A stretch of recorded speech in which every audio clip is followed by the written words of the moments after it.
the people thing is first, right? Because from an employee engagement standpoint, if we don't make OI&T and the VA a compelling place, and it is from a mission standpoint, if we don't follow through and make it a compelling and valuable employer, then we're not going to take care of our businesses, and the businesses are not going to take care of our veterans. That's why I'm very passionate about bringing the customer, the voice of the customer, to the center of everything we do in a digital and non-digital space, and building that trust and sharing that empathy with our customers. We very much embrace human-centered design principles in IT. Before we start on any project, we're doing user stories, we're interviewing the customers, we're finding out exactly what they need it to do, how they plan to use it, and then we watch them all along the way through user acceptance testing. And our design principles have changed as well, so that we can do shorter sprints of quick delivery of capabilities. One of the things that's actually great about the cloud, right, is that we can deploy something and get it tested in front of veterans like tomorrow.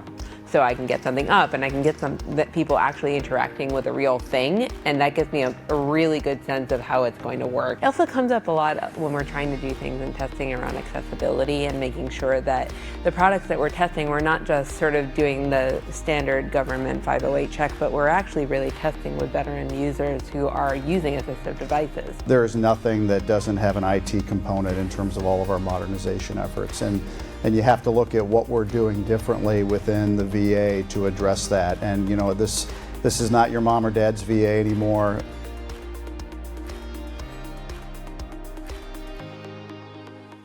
Good afternoon. My name is Michael Hoffman, and I'm the president of GovernmentCIO Media Research.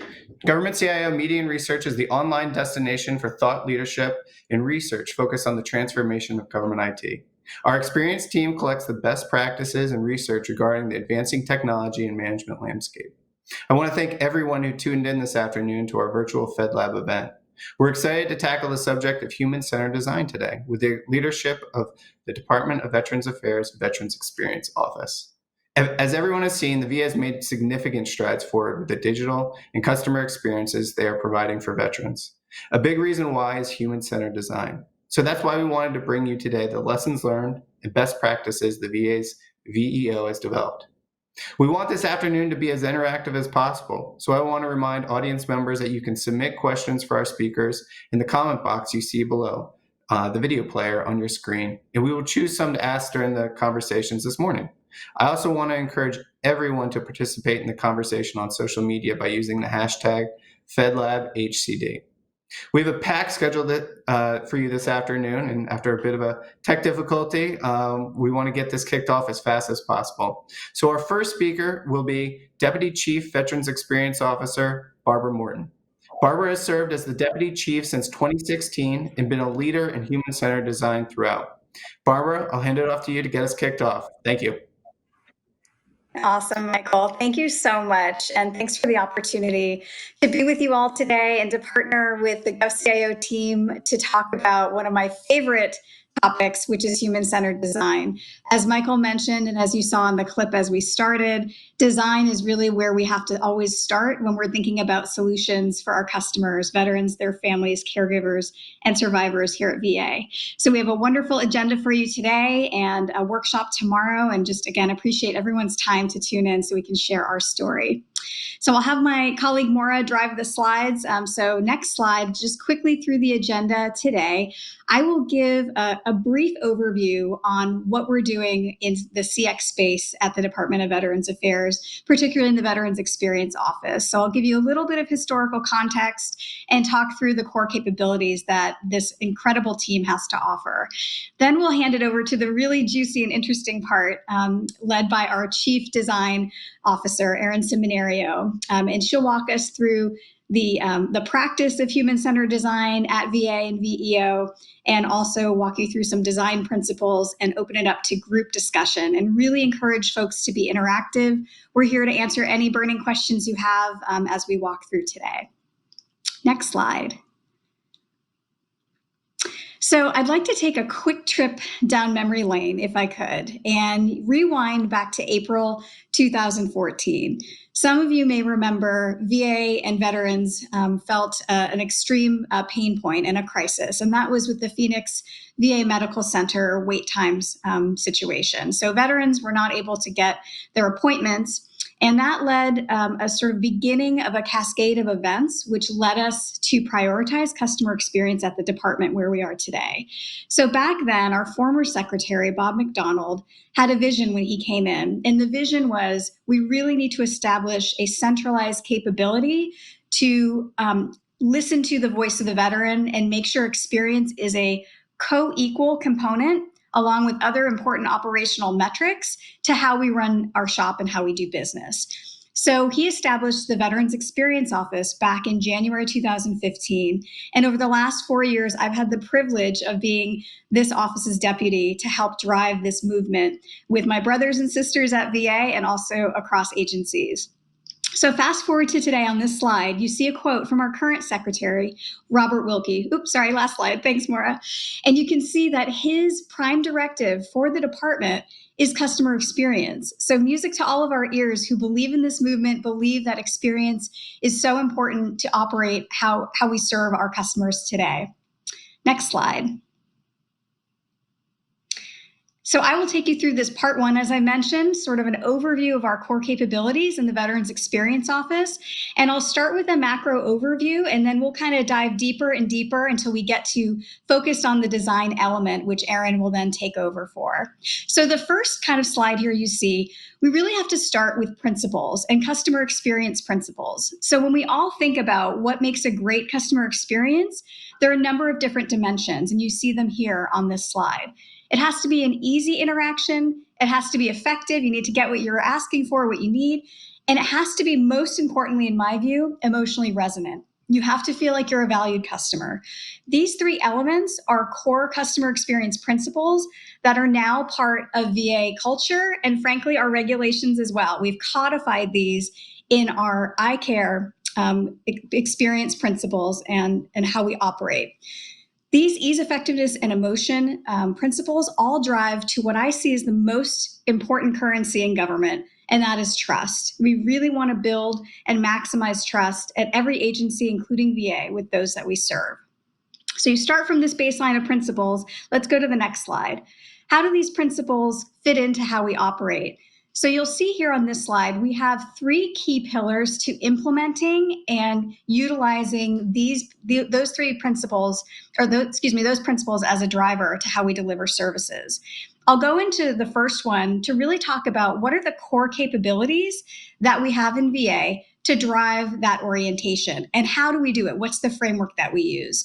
I'll dive deeper into those in a minute, but just want to briefly touch on the two other pillars of part of our strategy. The first one, or the second one, is customer experience governance. So you have to have a governance structure to hardwire the voice of the customer into strategy and decision making. So just plant that seed for those that are listening, thinking about how you institute experience in your own structure. The third really is about accountability.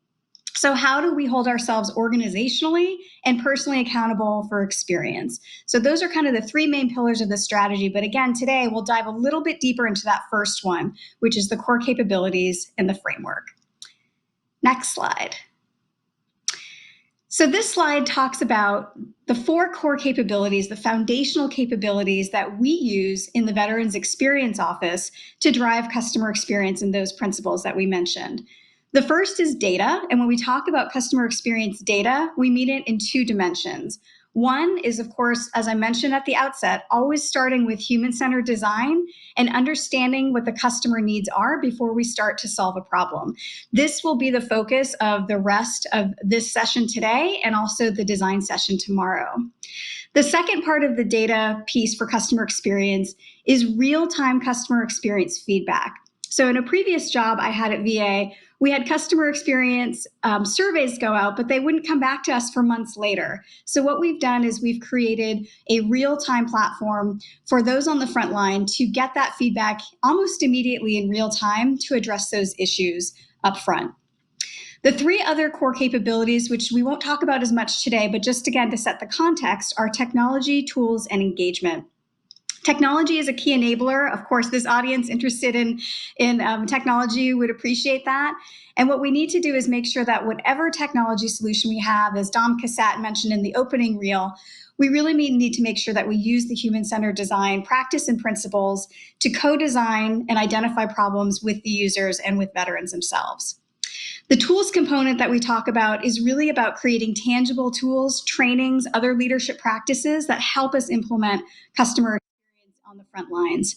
And finally, the fourth capability is about engagement. How do we make sure that we have a connection to local communities and strategic partners, both as a listening channel and also a strategic information distribution channel to remain very closely connected with what our customers are saying on the ground.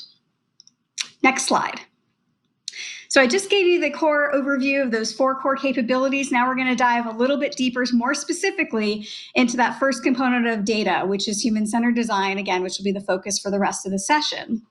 What you can see here is a framework that we've employed. And on the side that talks about discovery, that first side, you'll see that we always want to start with journey maps and research to really understand what the journey is of the customer, not what we think is most important, but the moments that are most important to them. So we always want to do that discovery up front. You also kind of then borrow from industry, any best practices that we can glean from industry in a comparable space. And those are sort of the 2 starting points for how we employ HCD and other research to inform our decision making. These kind of 2 starting points then lead us into implementation and execution through those 4 capabilities I mentioned, the real-time survey data, tools, technology, and engagement. And this is all driving us in service to 2 things. One is individual service recovery. So we want to be able to fix a problem that a veteran has, for example, with the prescription refill. But we also want to look horizontally across the department. Is that pharmacy issue a one-off, or is it a system-wide concern? So that's sort of the framework that we employ. But always the starting point is with human-centered design. Next slide. So wanted to give you all a very brief sort of synopsis. And again, our Chief Design Officer, Erin Seminario, will dive a lot deeper into HCD, but really wanted to give you a little nugget, a use case to show the power of human-centered design to provide massive impact to the benefit of customers. So VA.gov, about 2 years ago, VA.gov looked a lot different than it looked today. I would invite everybody to take a look at it on their phones. 2 years ago, it was a very corporate-looking website, designed very much from the inside of the organization out. And we felt like there was a lot of opportunity to improve that website, to respond to veterans who say, hey, it's hard to navigate the department. I would like to have a single digital front door where I can actually transact with the department. So the decision was made that VA.gov, which is a very strong brand based on veteran feedback, would be that front door. And so we spent a lot of time co-designing with veterans, understanding what are those transactions that they want to see right up front, what is most important to them. And as you can see on this slide, we iterated and we developed what the website looks like today. Next slide. This shows you a little bit closer look of what it looks like, but what I want to draw your attention to really are the results. So we launched it in November 2018. And again, top interactions that veteran told us were most important to them are right up front, easy to find, easy to use. We use user-friendly language and a customized profile, which veterans told us that they wanted. And after the initial launch, customer satisfaction with use of the website went up by 9%. Massive increase. And what I always say, proof positive that when you design for, with, and around the customer needs, you're always going to produce better results for them. So that is just a little tidbit to tuck in the back of your minds of the power of human-centered design. You will learn a lot more about it today and tomorrow, and appreciate the opportunity to share with you our brief journey here. And I'll turn it over now to Erin Seminario, who is our Chief Design Officer. She is VA's first ever Chief Design Officer. We're so proud of her to be leading this incredible change for us, for the department, and helping our siblings along the way. So Erin, over to you. And I know I also want to introduce Scott Weiss and Maura Newell, who are Presidential Innovation Fellows, who you all will become very familiar with today as well. Scott and Maura, thanks for being here. Glad to be part of your team. And Erin, take it away. Thank you, Barbara. So good afternoon, everyone. So as Barbara mentioned, I am the Chief Design Officer. Been in the role formally for a couple of months, but with the office for many years, since we all fit into a tiny little office space in downtown DC.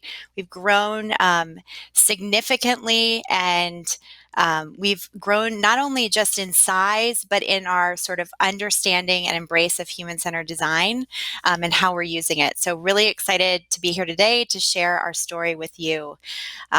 In the capacity of CDO, I oversee a team that is growing, so that's very exciting for us, as well as a portfolio of design work, and we're going to talk about a couple of those projects today.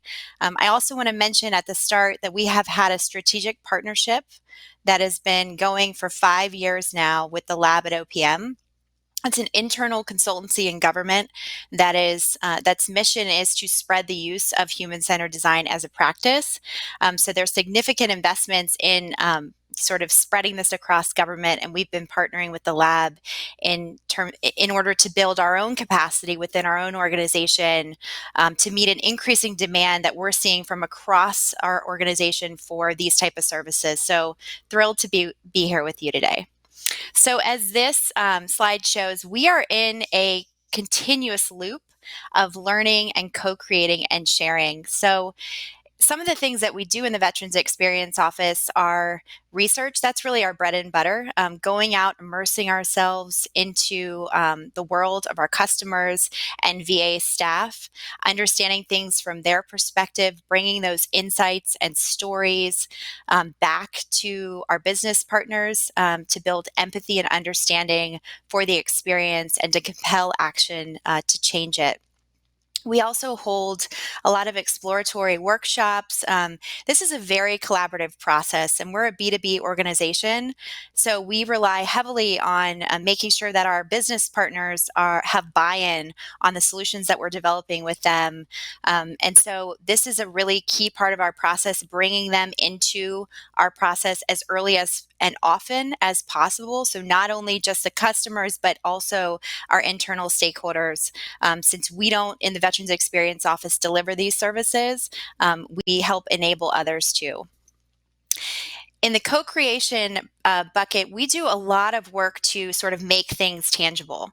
And the important thing about that is that the earlier you can sort of put something into somebody's hands and get feedback on it, the better. And so we create a lot of visual artifacts. We'll show you a couple of examples of journey maps today and other tools, products, and prototypes that we've tested and iterate with users on, again, to get that feedback and make sure that the things that we're developing are meeting the needs of our customers. And then we're also sharing. We spend a lot of time sharing insights, socializing insights, making sure we have buy-in from across the organization around the insights and action planning. And then, as Barbara mentioned, we also institute customer experience measurement around the moments that matter to our customers. And we do that through a combination of surveys, traditional surveys to capture real-time feedback, as well as building in feedback loops. Whenever we put something out into the world, we want to make sure that we know how that thing is actually being used, and so you learn a lot once you put something into people's hands and they start using it. So we make sure that we're always sort of learning and bringing that information back to continuously refine the solutions and make sure that they're working for the people we're designing with and for. Thank you. So human-centered design, what I wanted to do here is actually dispel a couple of myths about human-centered design. So this is the method that we use in the Veterans Experience Office for problem solving and for coming up with innovative solutions that address real customer needs. This is called by many different names. So you might have heard of user experience or design thinking, service design, evidence-based design, lots of different names. What it is it is a process. So it is not just an event that happens once, but a rigorous methodology that we use that, as Barbara said, starts with the customer's needs. It's not superficial. So, I hear sometimes people say, we went out and talked to people, and that's really important, right? I mean, that is foundational to this work to make sure that you're talking to customers. Talking to them, though, is not enough. We have to make sure that we're listening and that we're digging deeper to understand what their true unmet needs are. Another kind of misunderstanding, I think, about design is that it's about how something looks. And I can tell you in the early days when I took over overseeing this portfolio and the team, there was a near mutiny because back in that time, there was not the understanding that there is today of the value of this process. And being asked oftentimes to sort of make PowerPoint slides pretty and come up with visuals to kind of visualize ideas people had in their head. And now we've evolved to an understanding and a deep appreciation for the fact that this is a rigorous methodology that has proven results. So you can see on the right-hand side of I handpicked a couple companies, design conscious companies that I personally love interacting with. I'm a Starbucks mobile app addict. I use it all the time. Target, place I love to go because they delight me with the products that they sell, and Disney. I've got 3 kids, so Disney is the ultimate experience. And now having Disney Plus in my home during this pandemic, I can't say enough about that. So these are just a couple of the design conscious companies that are investing heavily in this. There is a very long list of those companies, and in a minute, I'm going to turn it over to Scott, who's going to give you a couple of examples from the private sector. But before we do that, I just want to address a couple other misconceptions that I've heard over the years practicing design and sort of leading design in VA. The other is that this is not about just creating things, although that is a really important output of this process, again, making tangible things. But it's really about understanding relationships and people. So with that, I'm going to turn it over to my colleague, Scott, who's going to share with you a couple of examples of how this has been used in the private sector before we give you a couple of examples of how we're using it in VA. So thanks. Awesome. Thanks so much, Erin, for that wonderful overview of human-centered design. And I know when Barbara teed up this team earlier, she mentioned something called the Presidential Innovation Fellowship. So I just wanted to give this audience a bit of context there and sort of how Maura and myself arrived at the VA earlier this year. So Presidential Innovation Fellowship was actually started in 2012 as a way to bring in private sector expertise into government to help government become more modern, which is a huge design challenge and a huge kind of blanket of opportunities. And initially it was really focused on tech solutions.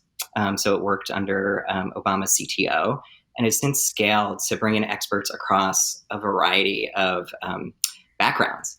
And my background and area of expertise is human-centered design.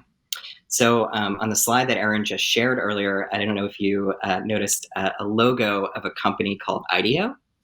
IDEO is a company, it's famous for a lot of things. It's famous for kind of deploying some pretty recognizable products and services out in the world. But it's really, it's most famous for popularizing this framework that Erin just shared, human-centered design and design thinking. And while I was there, I had the pleasure of working on a variety of design challenges and wanted to just share an example of a product design challenge that I got to work on and a service design challenge. And again, as Erin mentioned, it's all anchored in this process and it all starts with people. So it's going out into the world to try and deeply understand the unmet needs of citizens.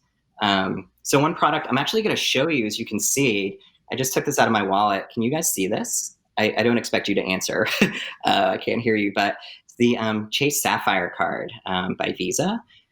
So Visa approached IDEO to really help them with the design challenge of engaging millennial communities. I think they realized that, they were having a tough time designing products and services that really resonated with millennial audiences. So they didn't come to IDEO and say, design a new credit card for us that millennials will like. It was more of an open-ended question. So the design team at IDEO kind of went out into the world and conducted interviews with millennials to really get a better sense of, how they engage, what they thought about their transactional experiences, and, really to try to hone in on some insights there. one of the key insights that they identified was that millennials really wanted to be connected to communities. And out of those conversations, they realized that there was an opportunity to kind of look and model really interesting sort of examples of what makes for a strong community and online experiences. And then they, of course, they looked at analogous examples. So, Amex had the Black Card, and they interviewed kind of the original architects of the Black Card. And they realized that there was an interesting opportunity there to design something that resonated with millennials that was really also on a sort of tactile level, really sort of powerful and experiential. So out of that, after many iterations, came the Chase Sapphire card. A very different project I'd love to share with you is a project I got to work on with Toronto Pearson Airport. And they really wanted to reimagine the security lane experience. So as I'm sure everyone on this virtual summit knows, it is a very cumbersome, oftentimes very frustrating experience. And that's not where we started. We didn't just go in and move some things around with the security lane.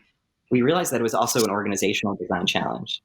So what we realized through our research is there were 6 different companies managing 6 different checkpoints of the security lane experience. So phase 0 of that project was really just to get all of these leaders and stakeholders into a room to really map this sort of user experience and to identify how each of these companies and each of these leaders played a role in that user experience. So we mapped out a big sort of journey map for them, which Erin will talk about later in terms of how it relates to the VA. And once we sort of got alignment on opportunities to explore design directions, we actually went out into the world and did some research of which we refer to as analogous research. So I'm going to pose a question to the audience. When you think about really effective sort of line management, lines out in public spaces and private spaces, what do you think of? And inevitably, the first answer that people give is Disneyland. So Disneyland and Disney does an amazing job at creating really delightful experiences end to end. And they actually really see the line experience as a touch point for the user. So we interviewed people involved in designing that experience and applied a lot of the insights from those conversations into an airport security experience. We got to test and prototype and really work with users to get a better sense of how they sort of flow through this experience. Again, it wasn't just looking at the sort of in-airport experiences. How are they being primed for the experience before they even arrive at the airport? So, out of that came some really interesting tests and experiments and an opportunity to reimagine certain systems, which is really exciting. And I will also say, which something I meant to say at the beginning, the VA was such an exciting opportunity to bring HCD to because of the leaders involved and because of all the legwork that they had done, like that Erin and Barbara and others at the Veterans Experience Office, all the foundational elements that had been laid to get us to a place where there's a real shorthand and language around human-centered design. And because of where we are as an organization, there's so much opportunity to test and experiment, all in service of the veteran experience. So being able to partner with these amazing folks and bring my human-centered design background into this ecosystem has been a real pleasure. So from there, I guess I'll throw it back to Erin or either Maura. I don't know if you wanted to share any case studies from your background. So I think we're going to go to Maura in a little bit, but thank you, Scott, for those examples. Those are great. So if we can pull up the next slide. Yep, there she is. Okay, great. So wanted to sort of, now that you've heard a little bit about the process that's been used and some of the results that can occur when we use it, wanted to kind of contrast this from the traditional problem-solving approach that I've seen a lot in government. Sort of put those two side by side. So without human-centered design, what typically happens is extensive planning is done before engaging a user with a finished product or service, right? So the problem is identified, solutions are brainstormed, one is chosen, and then it's implemented from the top down. And this is typically done by proxy, right, with experts in the room, but not end users.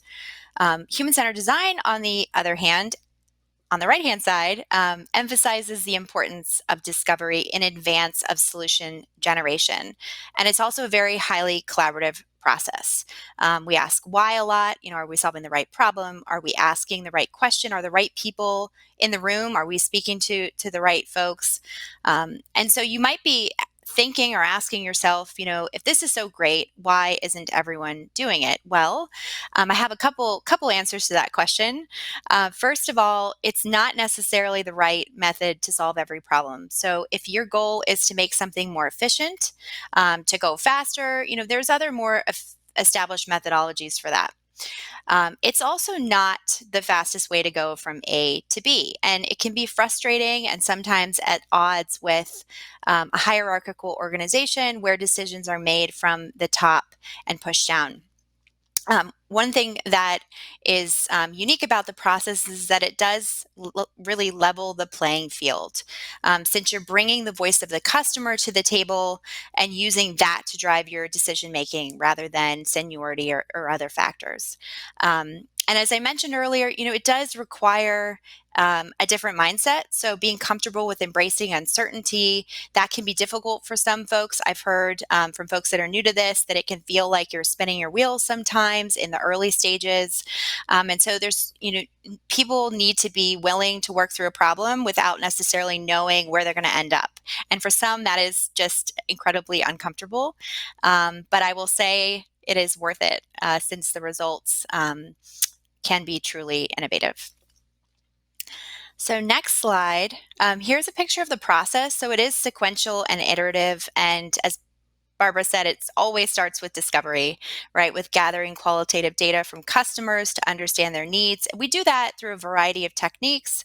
Some of the ones are like fly on the wall. It's pretty popular. Just go out, sit, observe, and sort of, people doing what they do.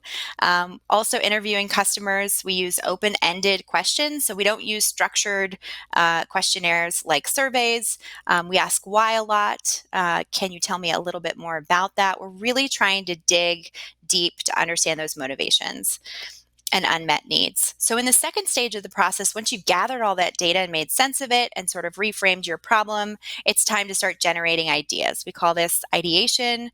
And it's also time to start prototyping, making things tangible so you can get them out quickly, get feedback on them. And at this stage in the process, is not about validating the solutions. There will always be sacrificial concepts or ideas, but hopefully you'll create something that users connect with and embrace. And then in the last two phases, deliver and measure, once you have a validated prototype, you further refine it and prepare for implementation. And that's where you make sure you build in those feedback loops, because you learn a lot about a solution once it's in use by real people in real life. So it's really important to make sure that you go back. So the next slide shows you our human-centered design process at VEO. And there's a couple of differences that I want to point out. So I mentioned we're a B2B organization, so we spend a lot of time upfront scoping and preparing the customers that we're going to work with for the work that we're going to do together.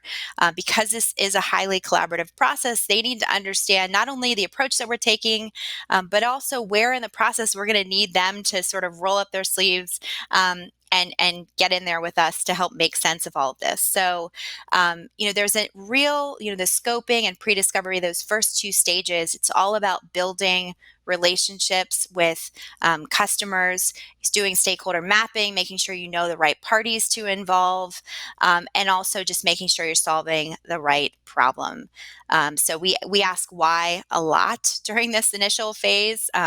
People oftentimes come to us asking for a product like a journey map or a survey, and then we have to back in through a series of questions and activities to figure out what it is that they really need, and what problem they're really trying to solve.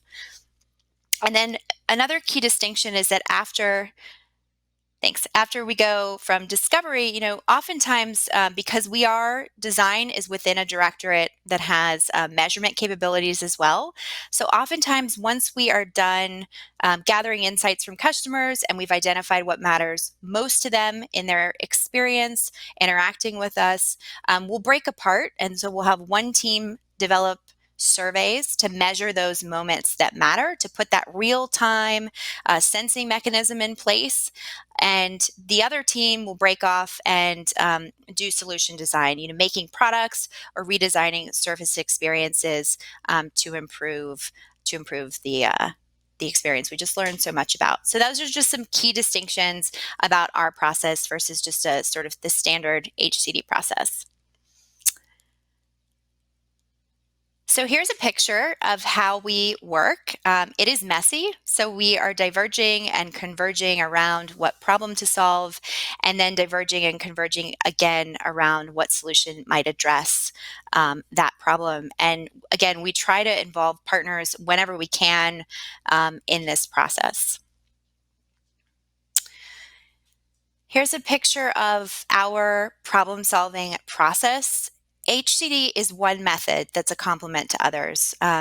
So we consider quantitative data and use that information to really direct where we invest resources to dig deeper. So give you an example, when we were asked, when VA was introducing My VA 311, sort of a front door for all of the various kind of call centers, so veterans could have one number to call to get information about all of the sort of benefits and services VA offers: healthcare, education, home loan, memorial services.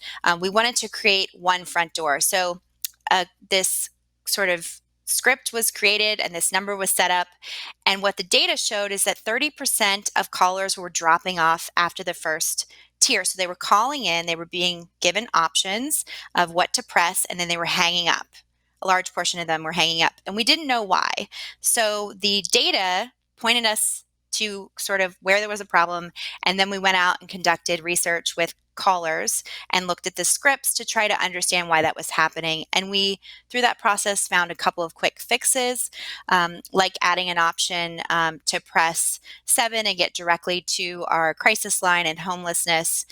In the past, we were giving them a number to call, and some people told us, I just didn't have time to sort of write that down. So we tried to make it easy for them to just press and get to where they needed to go quickly. So that's a little bit about how we bring quantitative data and qualitative data together, as well as informed experience from subject matter experts. So I'd like to share an example just to give you a better sense for the kind of insights that we gather from using this process. So we were asked to go out and learn about the inpatient experience. So the experience of our veterans when they're hospitalized, and then when they're being discharged from the hospital. And you'll see in the picture one of our researchers sitting in a chair just observing sort of what was happening in the room. And one of the interesting observations that she noticed was that upon hearing the word discharge, patients would start getting dressed. So there was this expectation created that process was quick and that they would be going home soon. So what we learned from, again, observing this behavior was that word carries a lot of weight, and that we need to be very careful about how we manage expectations about all the things that need to happen in order to safely discharge a patient to home. And so this insight, and you can see in the quote, don't tell me I'm getting discharged in the afternoon at 12, and then when I finally get discharged, it's already dark outside. So, we heard that from one patient, but it's something that we sort of observed and heard from a number of different people. And that insight inspired a solution, a veteran facing solution, which was a booklet that sort of explains the steps in the process to safely go home, as well as a staff facing solution that helps better coordinate all of the things that need to happen amongst the staff, because we also heard from veterans that I talked to so many doctors, I didn't know who was who. All these people kept coming in and out of the room. It sort of wasn't clear to me, what their role was. And in some cases, they were kind of asking the same set of questions. So that particular insight inspired a badge too that is being developed that can help patients quickly identify an individual's role, to clarify who they are and their purpose, since there are a lot of folks coming in and out of the room for patients while they're being hospitalized. So now we're going to transition to talking about journey maps. Journey maps are the most popular visual representation of what we find when we do qualitative field research. And as our Chief Experience Officer, Dr. Davis always says, journey maps are useful to the extent that they get used to shift mindsets and to put people in the shoes of our customers and to drive action and redesign of experiences. This particular map, this Veterans Journey Map, was truly transformational for our department. So I'm going to orient you quickly to it because it's probably pretty hard to see. But what this map captures are key life stages from a veteran, all the way from joining, so when they first put on their uniform, to getting out of the service, to sort of transitioning into civilian life, all the way through to when they're laid to rest. And VA is an organization. I think what's incredibly unique about us is that we have a long-term, lifelong relationship with our customers and services and benefits that are available and needed throughout their lives. And so what this artifact did for the first time is help VA as an organization understand how we fit into the lives of our customers. So it's designed from their perspective, from where they are in their life, and then layered into it are the benefits and services that we offer at those specific moments. And so this particular visual was truly transformational for being more veteran-centered, and subsequently was used in creating an innovative onboarding product that we'll talk about in a minute. So here's a picture of another journey map. So this one is about a particular experience. So we went out and learned about the outpatient experience in our medical centers. VA is the largest healthcare system in the world, and outpatient services is the highest volume. So that's where we started in our understanding. And what we found is that patients perceive their journey begins even before their healthcare encounter.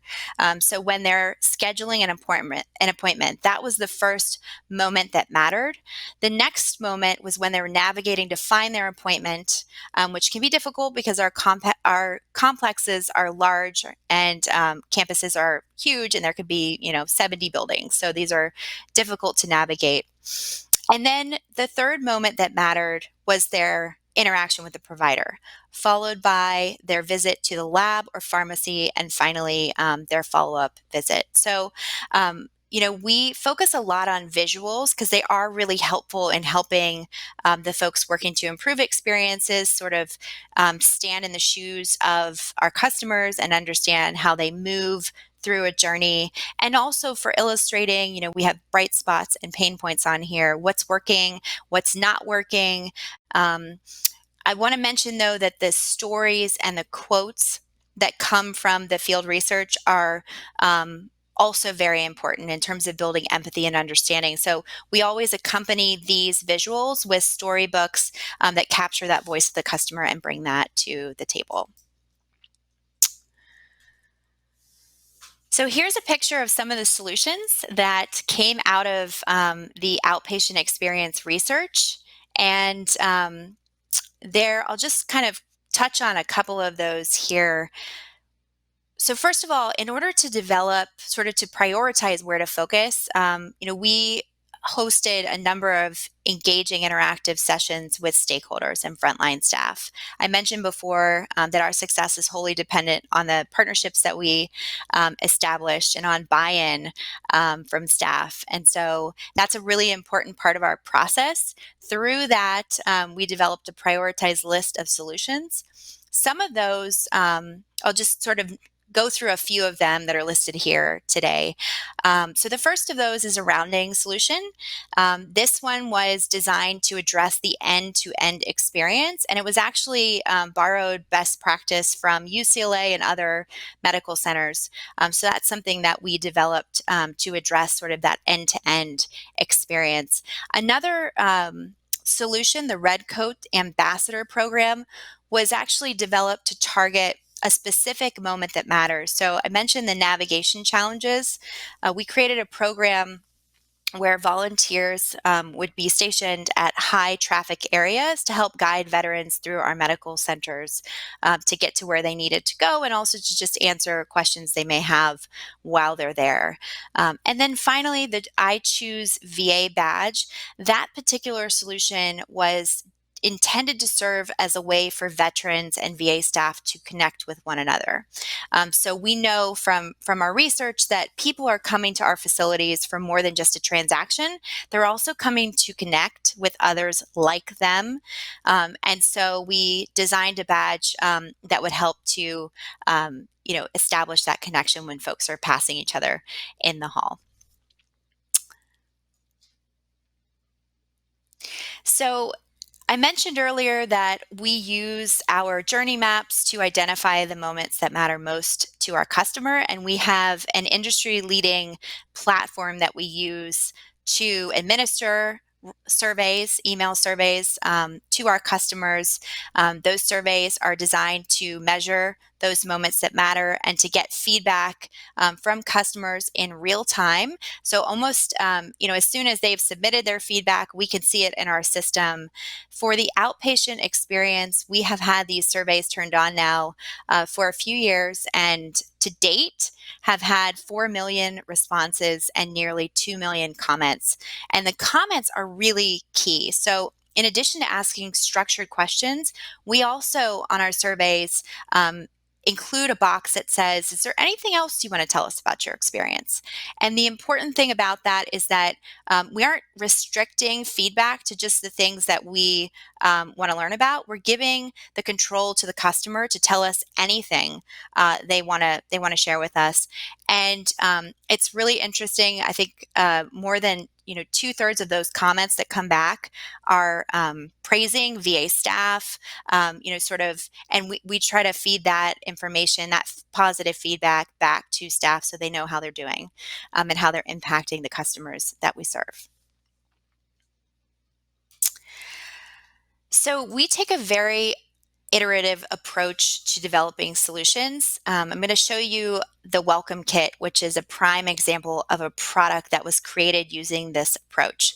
So when we begin developing a solution, we begin with the concept on paper. And so again, trying to get something on paper as early and as possible so we can get feedback on it. The Welcome Kit was developed over the course of 8 weeks. And you can see here it went through 10 versions and incorporated feedback from more than 150 veterans along the way. So in between each version, we were revising the materials so that by the end, we had a highly intuitive product that we knew was addressing veteran needs. So here is a picture of the Welcome Kit. This is the end result. This product identified 2 opportunities that we heard to address confusion veterans have. The first is introducing them to VA and all of the sort of benefits and services that we offer. And the second is helping get them started accessing some of those services. So we created a booklet and a set of quick start guides for the most popular services. So at this point, just a quick note about the value of design. In case you're not convinced yet, you don't have to take it from me. Lots of other organizations have done analyses to demonstrate the return on investment of design. And so here's a couple of those reports and a couple of the kind of benefits of using design that we've covered today. So with that, I just wanted to quickly hand off to Maura before I go into the principles themselves that have emerged from across our portfolio of work. Just wanted to give her a quick opportunity to introduce herself and say hi and share a little perspective on principles. Thanks, Erin. Hi, everyone. My background is actually strongly in qualitative research and design research. So I get really excited when I get the opportunity to talk about these things. So design principles are actually basically cross-cutting patterns that emerge across all different kinds of research and work and projects that folks have done. So my background, for example, before this was actually running an innovation team on homelessness services and systems for the city of Austin. And so just kind of through some of our research, all this need really emerging around some of the trauma that people experiencing go through. And so that was, even if we were asked folks about what their experience was like applying to housing, or their experience was like, say, taking the bus to an appointment. These types of things kept on coming up again and again. And so we created, a set of principles. And one of those principles to really address that need that we saw kind of cross-cutting was how do we create healing and peaceful spaces or promote healing throughout, everything that we do.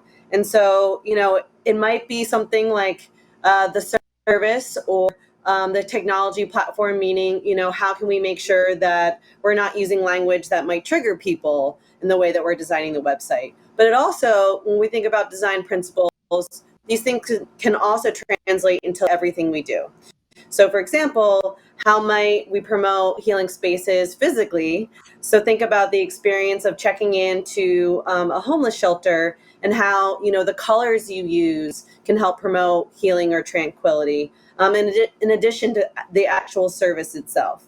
And so as Erin goes through these principles, think about how, some of these really principles can apply to your work, but also think about how maybe based off of the unique population that you serve, some patterns that you might see, because those patterns can actually become then those design principles that really drive and make sure that your solutions are really meeting the needs of the people that you're serving.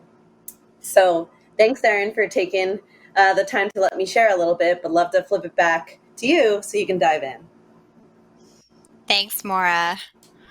Okay, great. Scott, did you want to jump in here before I dive into the principles?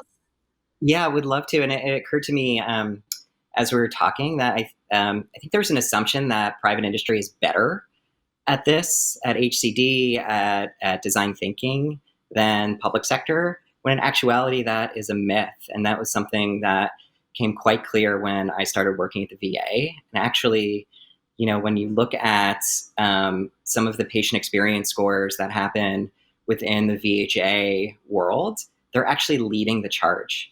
And actually, healthcare, private sector healthcare actually looks to VHA for inspiration in terms of what great looks like in best-in-class patient experience. So just want to put that out there. I think sometimes there's a misconception that government is still behind in this when in actuality they're doing some amazing things in the innovation space. Thank you, Scott. I couldn't agree more. So a couple years ago, when we put this measurement in place of those moments that matter in the outpatient setting, we did a lot of benchmarking with private industry. And at the time, we found research demonstrating VA had better health outcomes than the private sector. Believe it still does. Our experience scores, on the other hand, were not as good, and so we have made significant strides since then, and we are regularly, pulsing the experience of our customers. And Barbara, I don't know if you want to mention sort of the trend line, but we are definitely trending in the right direction, and most of our, scores are in the high 80s, 90s. So our customers are enjoying their interactions with us. So that's really encouraging. Things have changed dramatically. Absolutely. And if I can chime in, thanks for that opening. I mean, it really is a testament to the frontline employees who are really delivering those experiences. And again, I talked initially about the principles, the CX principles of empathy, and really bringing that to the forefront, and leading with that. And I think when you think about the overall currency and driver of trust, and you see a 25% increase in trust at the department from, I think it was 2016 to today, we've reached our highest levels ever. And that is really incredible. Again, I think a testament to our frontline brothers and sisters in VA, but also really leading with empathy and the design principles that you're hearing all about today. Thanks for that. Thank you. All right, so let's get into the design principles that you've been hearing so much about. So again, these have emerged from across our portfolio, and we believe they can serve as a guide not only to those of us in VA designing better products and service experiences for our customers, but for anyone designing better experiences for their customers. So we believe they're universal. I'll leave it to you, though, to be the judge. So I'd encourage all of you, just want to remind everyone that we are so interested in hearing about what questions you have. And so please do use the chat feature to ask us questions. And then we're going to reserve at least 20 minutes at the end to answer those questions. So I'm going to try to go through this last bit of content very quickly so that we can engage with you. So here is just a picture of the projects that we looked at to kind of looked across, I should say, to sort of surface these universal design principles that define what a good veteran-centered experience is, and what it looks like. And these principles are supported by numerous examples from our portfolio. I'm going to give you sort of one example, but there's many others. So the first principle so there's 5 total. The first principle is to orient veterans to the world of VA. So what we heard from veterans is that VA puts you in a black hole and that you feel like you're floating. And so what we need to do, and the call to action, is help them see the journey ahead by creating products and services that help them do that. The second principle is demystify the process. So what we heard from veterans is interacting with the VA is like going on a blind date. They want to know their status, where they are in the process, and what's going to happen next. So we need to help them do that. The third principle is empower veteran self-advocacy. So what we heard is, I just wish I had access that allows me to be self-sufficient. So veterans don't want to be coddled, but they do need some help navigating. And we need to help them be their own best advocate by providing the right information and tools at the right time. Next principle is personalize the experience. So what we heard is a lot of us during our military careers have been treated as numbers. So we need to treat veterans as individuals with unique needs and circumstances, and we need to get to know them and their specific needs. So simple things like calling somebody by their preferred name instead of their last 4 can go a long way. And then finally, unify the experience. So what we heard is I kept having to tell my story over and over again. They want to see one VA, and they have frustrations with having to repeat their story when a call gets transferred or when there's a change in their provider. And so, how might we work to make that transition more seamless? Maybe to notify them that a change is occurring. So, these are a start. And they may evolve over time, but we think they're a great starting point, and we hope that they will activate others to use them in shaping their own experiences. So next, we're going to just introduce a set of tactics. So the tactics are what bring these principles to life. They're how we embody the principles in our work. We've developed a library of tactics along with tangible examples of how we're creating good CX. So far we have 9 total tactics. I'll give you an example of each one very quickly. But in the interest of time, I'm going to sort of dive into one specifically, but I'm going to quickly sort of drive by all of these. So the first of them is provide clear steps. So this helps veterans orient to the VA, demystify the process, and empower self-advocacy. So the Welcome Kit was a really great example of how to do this, right? We broke down a very complex process in our quick start guides for applying for things like healthcare into manageable steps. The second tactic is offer the right information at the right time. So the VA Welcome Kit, again, organizes information based on where somebody is in their journey and what they're trying to accomplish. So if somebody's just getting out of the service, we're serving up information about how to find a home or how to find meaningful employment. Tactic 3 is educate early and set expectations. We learned a lot about this through a recent survivor experience project. Survivors expressed a desire to be sent information about survival benefits before the passing of a loved one, since immediately after is an emotionally charged time. So they really want to get that information earlier. The tactic 4 is ask what the veteran prefers. This is key. We can do this by using personas, so allowing people to navigate specific situations or scenarios based on their personal preferences can really help them understand, what it is that they need.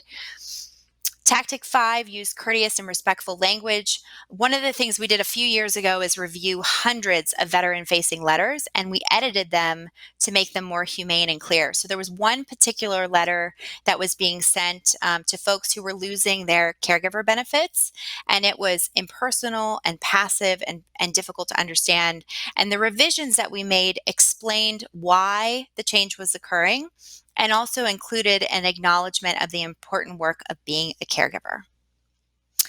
Tactic 6 is use plain language. We've developed a style guide that shows ways to do that, to use language that people can understand. So for example, don't use the word acquire, use the word get.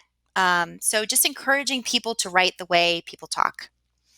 Tactic 7, present a single VA brand. So we created a standard template for letters, put the subject in the header so that folks would know what it's about, and we created large action-oriented headers so that folks could scan the information for what was most important.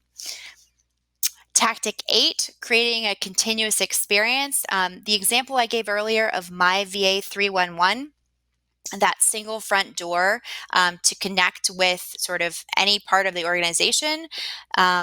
We sort of employed this tactic in helping to redesign that phone tree so that it would be more intuitive and people could get to where they need to be more quickly. And then last but not least, empower VA staff to respond to veteran needs over the system's needs. We've been doing this through something called Own the Moment, which is a standardized customer experience training that we've deployed across the VA. We've had hundreds of thousands of folks trained on this.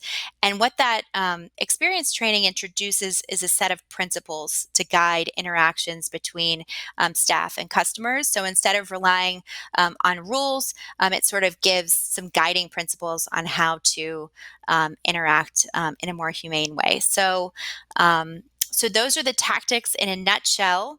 And was going to go through kind of one of them in more detail, but honestly, I think we might just want to pause here and take questions. What do you guys think? Let's do it. All We've right. got lots of good questions. Yes, absolutely. Awesome. So Sinai are going to field some of the questions that you all have been sharing. It's one that actually happened early on, was about really thinking about contract and bringing some of these amazing skills and talent. If, this itself, you don't know what it is. So I'll read the whole question. Since the solution might not be known at the beginning of this, how can contracts with external organizations like vendors be designed and written to support human-centered design? What changes in contracts might be needed to support human-centered design? So Barbara and Erin, I know you time on this, so I'm sure you have some great thoughts on this.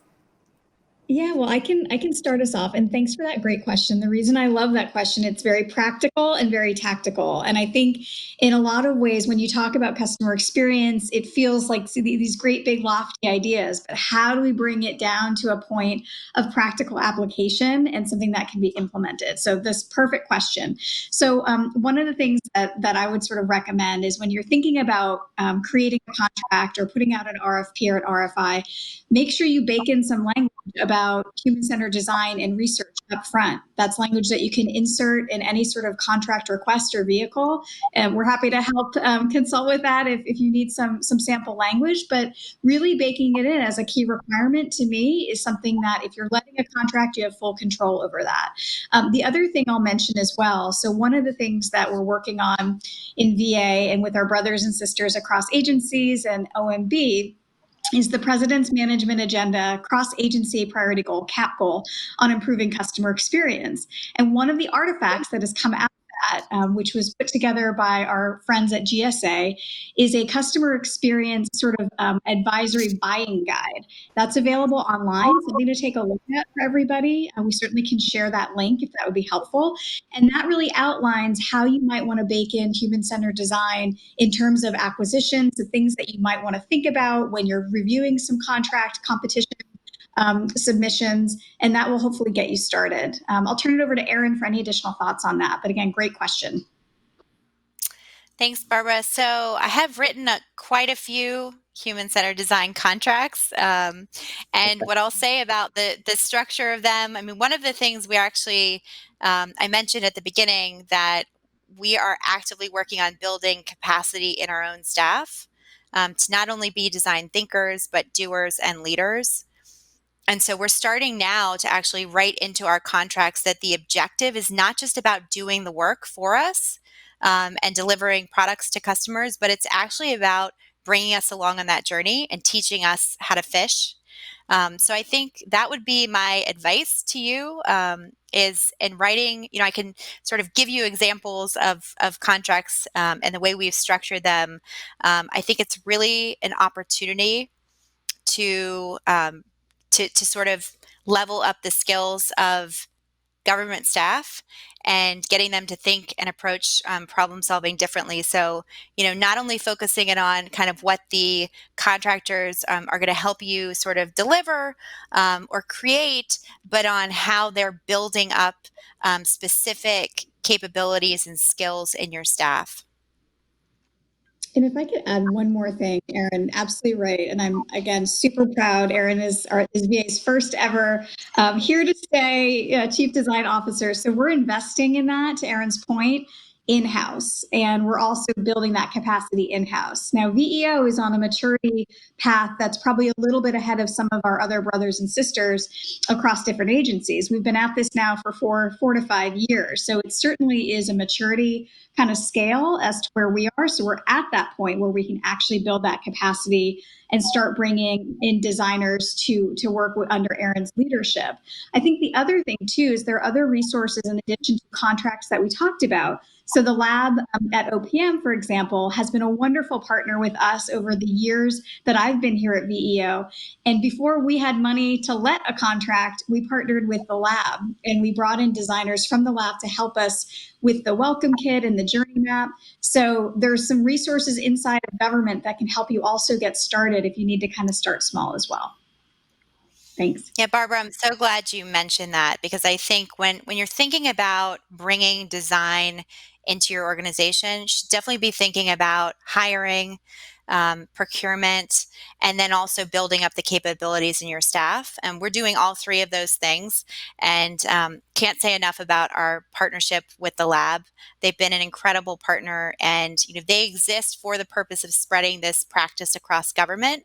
We've been there, I think, longest client, and they've been helping us really mature as an organization in the way that we're using design. So definitely want to consider all of those different ways to bring this capability into your shop. I have a question for the team here. Especially so now we're living in a COVID world, which means that there's a need to really explore this notion of remote care and telehealth. And the question we received from an audience member is, how do you see this focus on iterative development and human-centered design being applied to the VA's recent expansion in telehealth and remote care?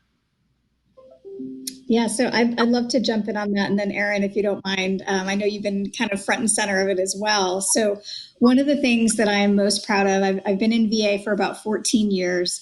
And with COVID hitting, the VA had to really make some very rapid adaptations to meet the need, obviously, of shying away from any in-person, non-urgent care in favor of telehealth, telemedicine. So the team was able to kind of pull together and do that.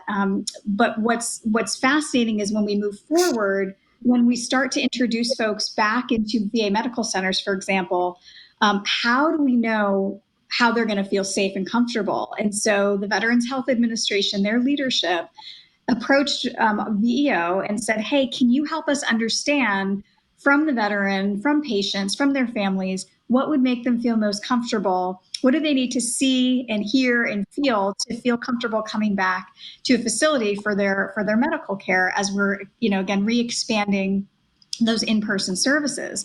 So our team has undergone some human-centered design research and going straight to veterans and asking them specifically, what would make you feel more comfortable? And that is going to be the basis for us helping the Veterans Health Administration roll out those sort of programs and other things that we would want to do so they can have that comfort level. The other thing I'll mention too, although this focus was on patients, we think that some of the insights gleaned from this can actually be replicated and utilized with other in-person services, potentially in the benefits space. So we really want to kind of leverage the insights we get in one place as applicable to help scale that across other dimensions of services across VA. And I'll pause there and turn it over to Erin, see if she has any other thoughts. So just to add, one thing, I think telehealth is a really interesting space because it takes two to tango, right? So you not only need patients on the platform, comfortable using the platform, but you also need providers willing to engage that way.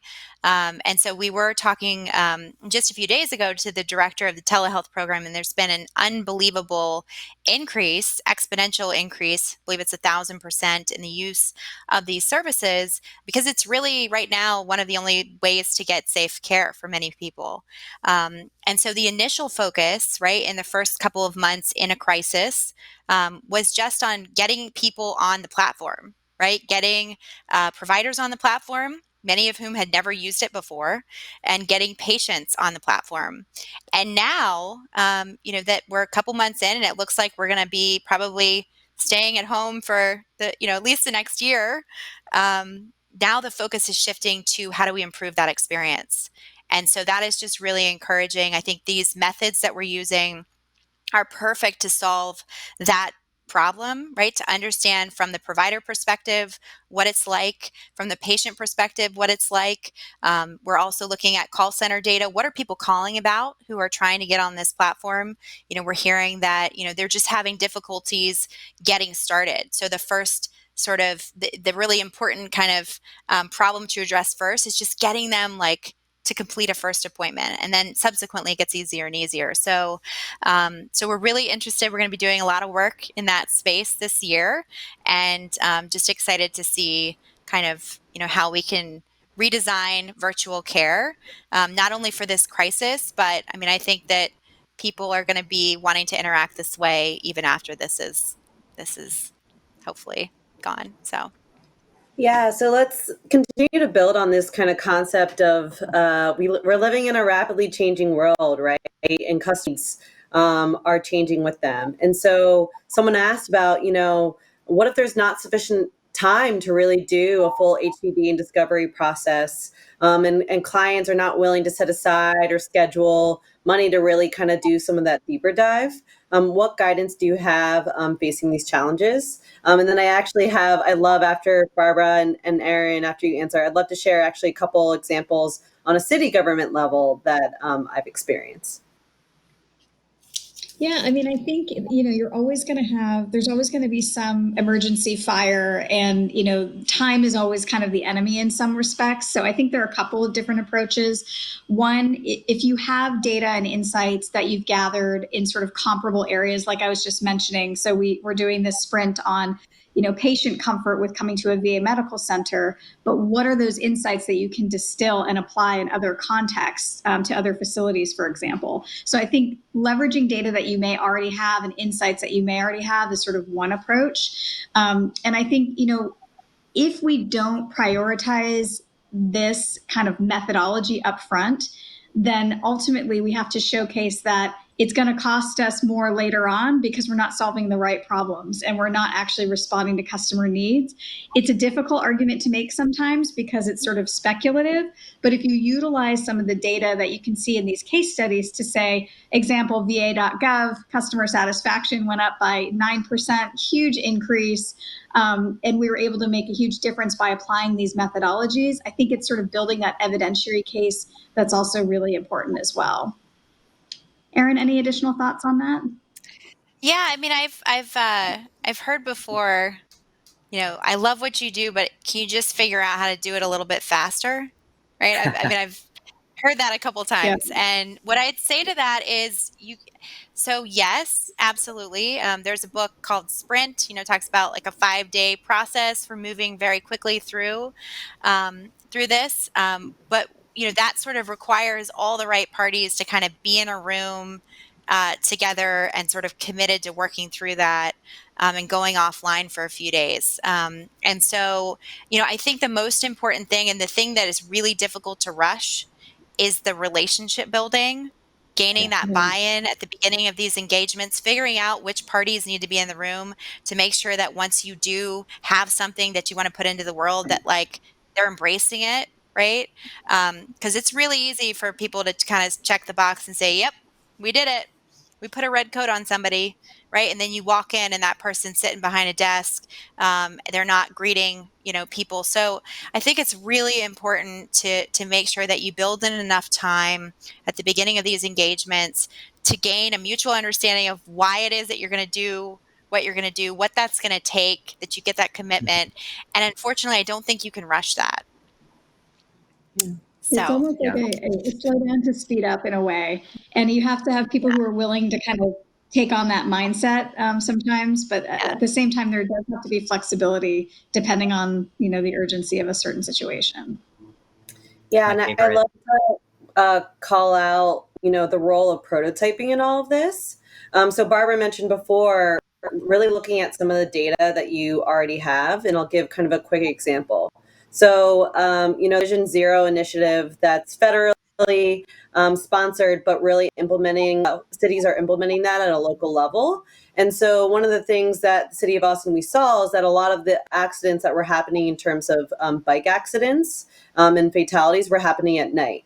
And so there was this idea around, well, what if we lit up bike lanes? And so rather than going through kind of a whole HCD sprint of figuring out the best design or, taking a lot of time to just implement bike lanes everywhere, we instead rented a warehouse and we borrowed a bunch of different kinds of lights, and we just set up a bunch of just different kind of scenarios, and we invited users in, and folks rode their bikes, and we took observation notes where there was feedback. And so tendency in government that we think that we have to build the perfect thing before we can deploy it. And so just really encouraging thinking about prototyping, and all prototyping is trying stuff small and then seeing what worked and didn't work. And Erin really emphasize that and then changing. And so it's not to say that HDD discovery processes aren't incredibly important, but sometimes you just got to start doing. But in doing, you can still build in that learning, which basically acts as kind of some of that research. And so, I tell that story because that whole bike lane scenario that took 6 hours, right? Versus spending millions of dollars and implementing a solution that maybe didn't actually solve a problem and move the needle on creating safer bike lanes. That's a great story, Maura. I think one other thing we can do, Barbara and I joke about this, is shamelessly steal from the public or private sector. And so, is the experience of people going to a non-VA hospital that different than what we showed you? I would imagine it starts with scheduling an appointment, that they have to navigate to find where they're going, that they are going to sit down and, meet a provider. So I do think that we can also, if you do need to skip a few steps, you can leverage kind of the learning that's already out there. And that's why we're here, sharing what we're doing, and love to hear from folks on what they're doing as well. This is such a rich conversation. And, as an org designer, I think a lot about the relationship between the sort of internal strategy that's being collaborated on and the external services and products and experiences that are being designed for customers. And I'd be curious to hear from you both. There's a great question of, do you design for the staff side of the VA as well, or do you provide only veteran-facing materials? So I'd love to hear more about how you think about the relationship between internal and external. Yeah, and again, I'll get us started. And Erin is sort of the big brains of the operation, but it is both, and it's sort of a duality. I think intuitively we all understand that a great customer experience has to be created by a great employee experience, right? Common sense. So how do we make sure when we are doing these human-centered design practices, we bring in the employees to be part of that as well? Because not only is their journey equally as important, but how they might execute on a prototype or a solution is going to be really important for us to understand. And so it is always kind of the same coin, different sides of the same coin that we want to make sure that we include. The other thing I'll say too, just at a macro level, so you saw the veteran journey map with VA. We are in the process of doing VA's first ever employee experience journey map macro VA-wide. So that will be a corollary to that veteran experience journey map, which really was a transformational effort, about 5 years ago. So looking forward to sort of seeing what insights are pulled from that journey and how we might be able to make employee experience improvements from that as well. But I know Erin has got a lot more to share about human-centered design and the employees that we bring in to be part of that as well. Yeah, so Barbara, I'm glad you mentioned, the deep dive that we're in the midst of right now, that we will hopefully complete by the end of the summer, to understand the experience of our employees in delivering to our customers. So that is incredibly important. Anytime we're going out to learn about, especially in the healthcare space, we've done a lot of our work there. If you're trying to understand, the experience of, the patient, right, sitting in the hospital bed, it's just impossible to do that without talking to the staff. And so, that's just such an important perspective to understand, why are they so many people coming in the room? Right. And sometimes even asking the same questions. In some cases, they're doing that for safety reasons. So we need to understand their perspective, and we can't just sort of redesign something without considering that point of view. So it's really important to sort of capture all of those perspectives. And so anytime we're trying to redesign something for customers, we're also talking to our employees as well. Barbara and Erin, it looks like we only have time for probably one more question before wrapping it up. But I'd love to kind of ask you a similar question, but in different ways. So someone asked about really bringing some of these design principles to practice into life. And so Barbara, I'd love for you to speak about how you've kind of ensured that CX as a practice has really lived on in the VA. And then Erin, love to hear about some of your thoughts around strategy of making sure that we actualize these principles and they really come to life in all the work we do. Well, awesome. And again, these are wonderful questions. I really appreciate all this great discussion and the questions coming in. So My personal agenda, my personal priority is to hardwire customer experience as a core business discipline at VA and frankly, help our siblings across government do the same to ensure that it's not personality driven. So I don't want all the great effort that we've done here at VA to be based on anybody's personal passion or personal drive to make it visible and relevant. I want it to be able to stand on its own regardless of who occupies any of these seats. So a couple of ways we've done that. There are a couple of drivers in government that many of us who've lived in government professionally are aware of. And those drivers are really a way for us to pack in customer experience, again, to make it not personality driven. I mentioned earlier our Code of Federal Regulations, 38 CFR Part 0. So that is a regulation that applies to every VA employee, and it talks about VA's core values and characteristics. We thought, well, wow, wouldn't it be a great opportunity? And isn't it true that customer experience is a part of VA's core values and characteristics? And the answer is, of course, yes. And so we actually amended the regulation about a year ago to include CX principles of trust, ease, effectiveness, and emotion, and talking about how customer experience is every VA's responsibility and that customer insights will be used to drive decision-making and strategy. So that's one lever. You also have a strategic plan, for example, VA strategic plan. If you take a look at that, customer experience, the veteran journey map is the foundation to that, and it's baked in to that strategic plan. We have accountability measures. So for example, senior executives at VA now have customer experience performance measures included in their annual performance reviews. So there are any variety of different levers to be able to sort of pull on, to bake in government, to make sure that CX is a co-equal part of performance measurement, co-equal to operational metrics and all those other important measures, but stands on equal footing so everybody is driving towards experience to make those interactions with veterans and their families richer and better all around. So Maura, you asked, great answer, Barbara. So you asked about the principles, and here's what I'll say about those. So, prototyping, getting things out early, that's a part of our process.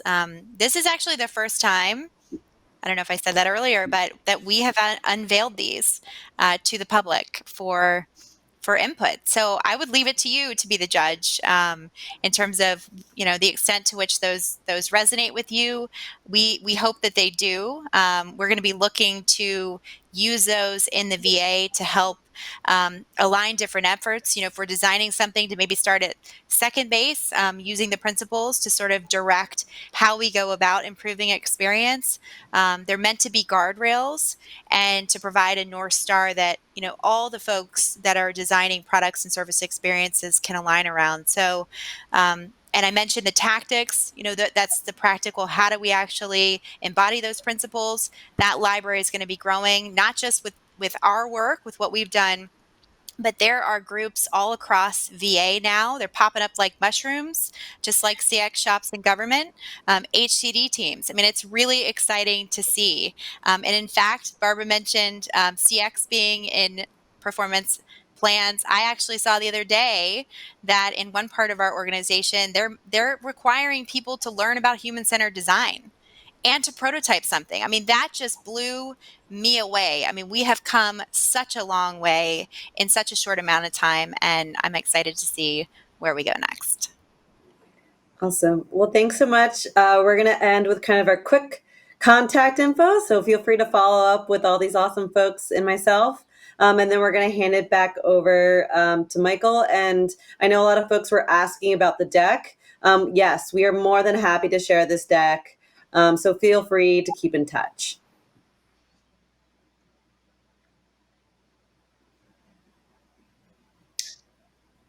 Okay, well, thank you very much, all four of you. That was fantastic. As a Air Force veteran myself, I'm really inspired by the work that you're doing to improve Veterans Affairs and make it a lot easier to work with, quite frankly.